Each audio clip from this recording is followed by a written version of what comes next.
by the real. Hello बच्चों, एक बार फिर मैं आलोक कुमार आप सभी का आलोक फिजिक्स क्लास में स्वागत करता हूं। जैसा कि हम लोगों ने पिछले क्लास में बच्चों द्रव्य स्थितिकी से संबंधित बहुत सारे तथ्यों पर विचार किया था, तो उसमें से इससे पिछले वाले वीडियो में मैंने आप लोग को आर्किमिडीज के सिद्धांत के बारे में बहुत सारी बातें बताया था बच्चों कि आर्किमिडीज का सिद्धांत क्या होता है ना, कैसे उत्प्लावकता को हम लोग निर्धारित करते हैं और उसका समीकरण क्या होता है। इन बहुत सारे तथ्यों पर हम लोगों ने विचार किया था बच्चों। तो चलिए आज हम लोग उसी क्लास को आगे बढ़ाएंगे और आज हम लोग उत्प्लावक बिंदु, है ना, किसी वस्तु में उत्प्लावक बिंदु होता है बच्चों, है ना, तो आज उस पर हम लोग आज चर्चा करेंगे बच्चों। उत्प्लावकता केंद्र या फिर उत्प्लावकता बिंदु क्या होता है। तो चलिए बिना हम लोग समय गवाए हम लोग वीडियो को प्रारंभ करते हैं। देखिए उत्प्लावक, है ना, उत्प्लावकता का केंद्र या उत्प्लावकता का केंद्र क्या होता है ना, उत्प्लावकता का केंद्र क्या होता है। आप लोग बढ़िया से जानते हैं बच्चों, अच्छी तरह से ये बात जानते हैं कि गुरुत्व केंद्र, है ना, गुरुत्व केंद्र भी जो होता है एक पदार्थ के अंदर पाया जाता है जहाँ उसका संपूर्ण द्रव्यमान केंद्रित होता है या फिर द्रव्यमान केंद्र की ही तरह उसको परिभाषित किया जाता है बच्चों। तो चलिए हम लोग देखिए, आपको सबसे पहले मैं बता देना चाहता हूं बच्चों कि गुरुत्व केंद्र क्या होता है। गुरुत्व केंद्र जो होता है ना, किसी पदार्थ के अंदर पाए जाने वाला वैसा केंद्र होता है जहां वस्तु का संपूर्ण भार केंद्रित होता है ना, उसको हम लोग गुरुत्व केंद्र कहते हैं। लेकिन द्रव्यमान केंद्र होता है बच्चों कि वैसा केंद्र जहां वस्तु का संपूर्ण द्रव्यमान केंद्रित होता है। कुछ ऐसी परिस्थितियां आती है जब द्रव्यमान केंद्र और गुरुत्व केंद्र अलग अलग हो जाता है, लेकिन जब वस्तु समांगी हो, होमोजीनस होता है, तो दोनों ही बिंदु एक ही जगह, है ना, लाइज होते हैं या एक ही बिंदु मतलब एक ही जगह संपाती होते हैं। आप इस प्रकार इसको मान सकते हैं। इसी तरह उत्प्लावकता का भी केंद्र होता है कि उत्प्लावक, जब वस्तु को द्रव्य में डुबाया जाता है तो उत्प्लावक बल, है ना, जिस बिंदु से होता हुआ कार्य करता है उस बिंदु को हम लोग उत्प्लावकता का केंद्र कहते हैं। देखिए यहाँ पर कि जब वस्तु को, यहाँ पे मैं लिख देता हूं कि जब वस्तु को द्रव्य में डुबाया जाता है ना, जब वस्तु को द्रव्य में डुबाया जाता है, जब वस्तु को द्रव्य में डुबाया जाता है तो, है ना, तो उत्प्लावन बल, है ना, तो उत्प्लावन बल, है ना, वस्तु के जिस बिंदु से होकर गुजरता है, बिंदु के जिस बिंदु से वस्तु के है ना, जिस बिंदु से होकर गुजरता है उस बिंदु को उत्प्लावकता का केंद्र कहते हैं। उत्प्लावकता का केंद्र कहते हैं। क्लियर हो गया बच्चों कि जब वस्तु को द्रव्य में डुबाया जाता है तो वस्तु पर ऊपर की ओर एक उत्प्लावन बल लगता है, तो वह उत्प्लावन बल वस्तु के जिस बिंदु से होकर गुजरता है उस बिंदु को उत्प्लावकता का केंद्र हम लोग कहते हैं। आप लोगों को बातें समझ में आ जाएगी बच्चों। देखिए, जब दो परिस्थितियां उत्पन्न होती है यहाँ पर कि जब वस्तु समांगी है, देखिए जब वस्तु समांगी है, समांगी मतलब क्या होता है बच्चों कि उस वस्तु के पदार्थ की मात्रा, मतलब वस्तु के संपूर्ण आयतन में यदि समान हो तो उसको हम लोग समांगी कहते हैं। ये नहीं कि वस्तु का जो होता है इधर उधर पदार्थ की मात्रा अलग अलग हो, संपूर्ण आयतन में समान होना चाहिए तो उसको हम लोग समांगी कहते हैं। जैसे कि मान लेते हैं कि यहाँ पर एक कोई वस्तु है, तो इस वस्तु के अंदर पाई जाने वाली जो पदार्थ की मात्रा है वो संपूर्ण पदार्थ में समान रूप से प्रसारित होता है, तो उसको हम लोग कहते हैं समांगी वस्तु। तो समांगी वस्तु के लिए, है ना, उत्प्लावकता का केंद्र जो होता है उस वस्तु के गुरुत्व केंद्र से होकर के पास होता है, गुजरता है। यह वस्तु का गुरुत्व केंद्र है। आप लोग जानते हैं कि जब वस्तु समांगी होता है तो उसका गुरुत्व केंद्र वस्तु के ठीक बीचों बीच उपस्थित होता है, तो इसका उत्प्लावकता का केंद्र जो होता है उसके गुरुत्व केंद्र पर होगा। कब? जब वस्तु समांगी होता है ना। लेकिन अब देखिए, उत्प्लावक केंद्र ऊपर की ओर काम किया, उत्प्लावन बल हो गया, ये उत्प्लावन बल काम करता है। अब गुरुत्व, इसका भार जो होगा वो गुरुत्व केंद्र से होकर के नीचे की ओर काम करेगा, इसको हम लोग क्या कहते हैं बच्चों, है ना, इसका वस्तु का भार है ये।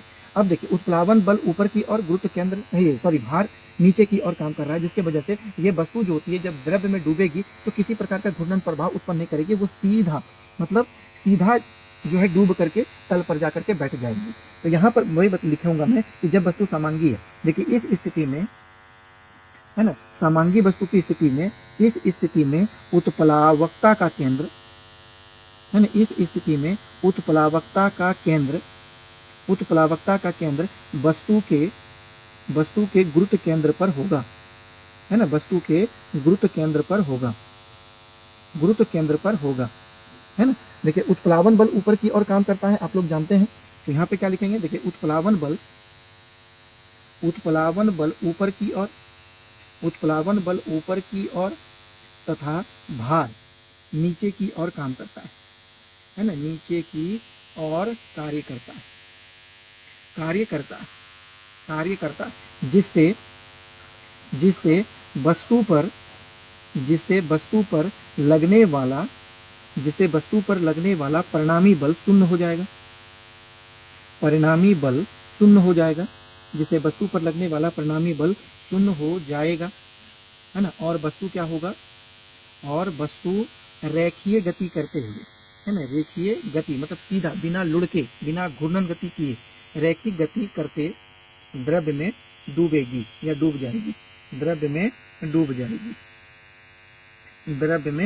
जाएगी बच्चों। अब देखिए दूसरी बात है कि जब वस्तु असामांगी हो या विषमांगी हो, हम इस प्रकार भी कह सकते हैं कि जब वस्तु असामांगी हो तो इस स्थिति में क्या होता है, मैं आप लोगों को पहले समझा देता हूं कि असामांगी की स्थिति में क्या हो जाएगा। समांगी होगा तो उस स्थिति में क्या होगा, है ना। अब देखिए यहाँ थोड़ा ध्यान दीजिए कि जब वस्तु असामांगी है तो असामांगी वस्तु का आयतन जो होता है बच्चों इस प्रकार होता है, टेढ़ा मेढ़ा, है ना। तो वहां पर क्या होगा बच्चों कि इसका उत्प्लावक केंद्र अलग हो जाएगा और गुरुत्व केंद्र इसका अलग हो जाएगा। मान लेता हूं कि ये उत्प्लावक केंद्र जो इसमें ऊपर की ओर काम करता है और तब इसका भार जो होगा बच्चों नीचे की ओर काम करता है।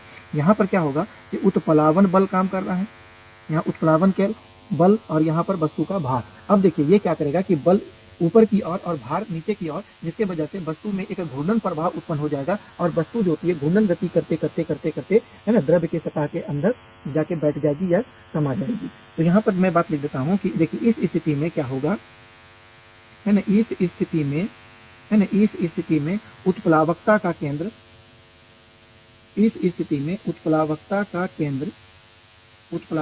केंद्र, तथा गुरुत्व केंद्र एक ही बिंदु पर, है ना, एक ही बिंदु पर संपाती नहीं होगा,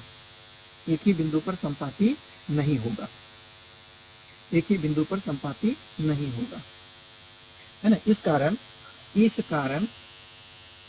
कारण वस्तु पर एक टॉर्क काम करेगा, वस्तु पर बल आघूर्ण या बल युग्म भी जिसको कह सकते हैं, वस्तु पर एक बल युग्म जोड़ा, बल का जोड़ा, एक बल युग्म कार्य करेगा, जिससे वस्तु, है ना, घूर्णन गति करते हुए, है ना, घूर्णन गति करते हुए द्रव्य में या द्रव्य के अंदर जाएगी,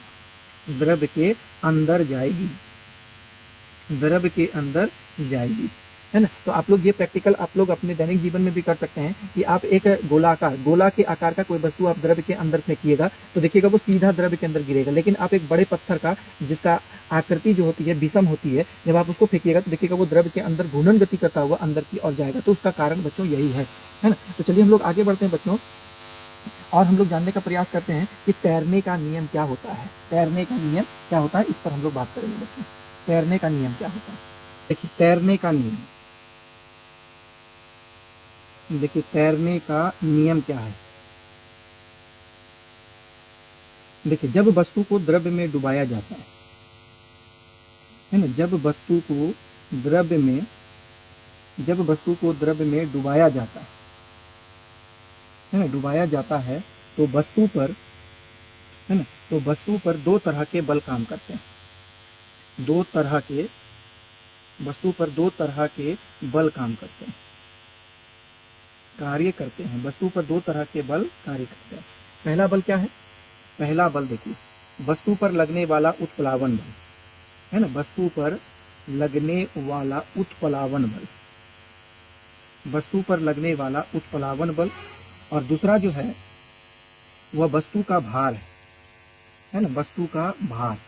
तो उत्प्लावन बल को हम लोग F से इंडिकेट करते हैं, बायोन्सी फोर्स, और भार को हम लोग W से इंडिकेट करेंगे। तो पहला कंडीशन क्या होगा, आप बात समझिएगा। पहला कंडीशन है कि जब उत्प्लावन बल F बड़ा है W, इसका मतलब है कि उत्प्लावन बल बड़ा है वस्तु के भार से। तो उत्प्लावन बल क्या होता है बच्चों की विस्थापित द्रव्य के भार के बराबर होता है, आपको जानते हैं।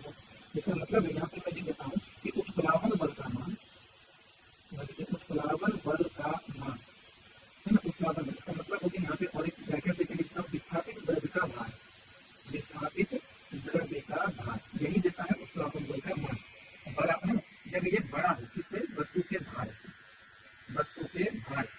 जब ऊपर उत्प्लावक बल हमेशा ऊपर की ओर काम करता है और वस्तु का भार होता है होता नीचे की ओर काम करता है। यहाँ पर आप देखिए ये एक वस्तु है जिसका भार नीचे की ओर काम करता है और उत्प्लावक बल ऊपर की ओर काम करता है। यहाँ पर कहता है कि ऊपर लगने वाला बल का मान इसके भार से ज्यादा है। इसका मतलब है कि वस्तु क्या होगा, द्रव्य की सतह पर तैरेगा बच्चों। तो देखिए यहाँ पे लिखेंगे कि इस स्थिति में, देखिए यहाँ पर कि इस स्थिति में वस्तु द्रव्य की सतह पर तैरता है, द्रव्य की सतह पर तैरता है। अब दूसरा नंबर का कंडीशन है कि जब F बराबर W, इसका मतलब है कि वस्तु पर लगने वाला भार उत्प्लावन बल के बराबर होता है।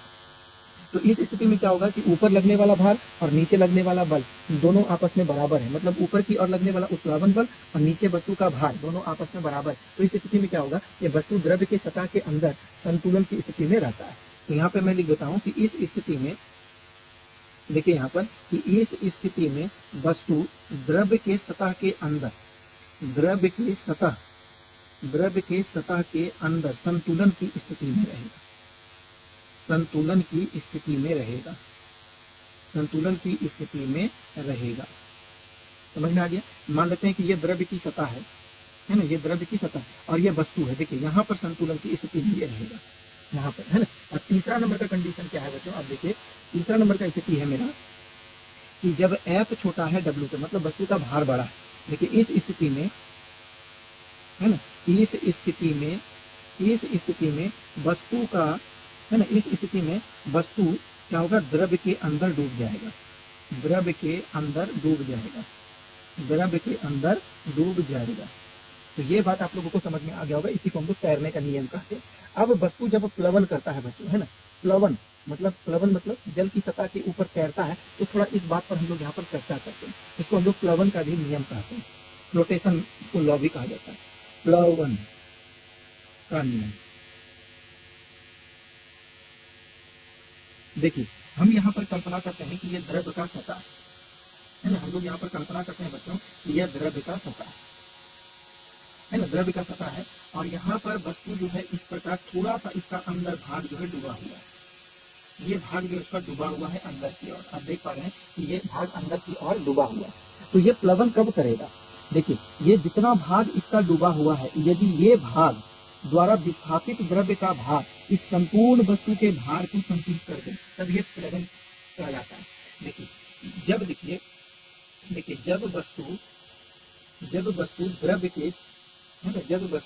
के सतह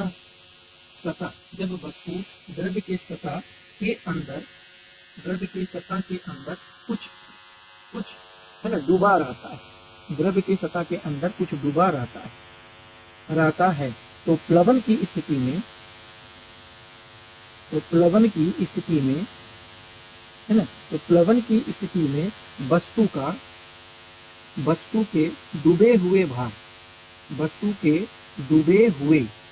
वस्तु के डूबे हुए भार द्वारा विस्थापित द्रव्य का भार है ना, विस्थापित द्रव्य का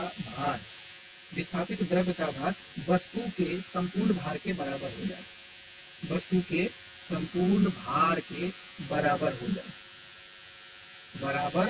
जाए, तो इस स्थिति में वस्तु क्या होगा, द्रव्य की सतह पर प्लवन करेगा, है ना। आप समझ पा रहे हैं कि जब वस्तु द्रव्य की सतह के अंदर कुछ डूबा रहता है, देखिए कुछ डूबा हुआ, तो ये जो डूबा हुआ भाग है, यदि ये भाग ही इतना द्रव्य विस्थापित कर दे ताकि विस्थापित द्रव्य का भार वस्तु के संपूर्ण भार को संतुलित कर देता है, तब इस स्थिति में वस्तु द्रव्य की सतह के ऊपर क्या करता है बच्चों, प्लवन करता है।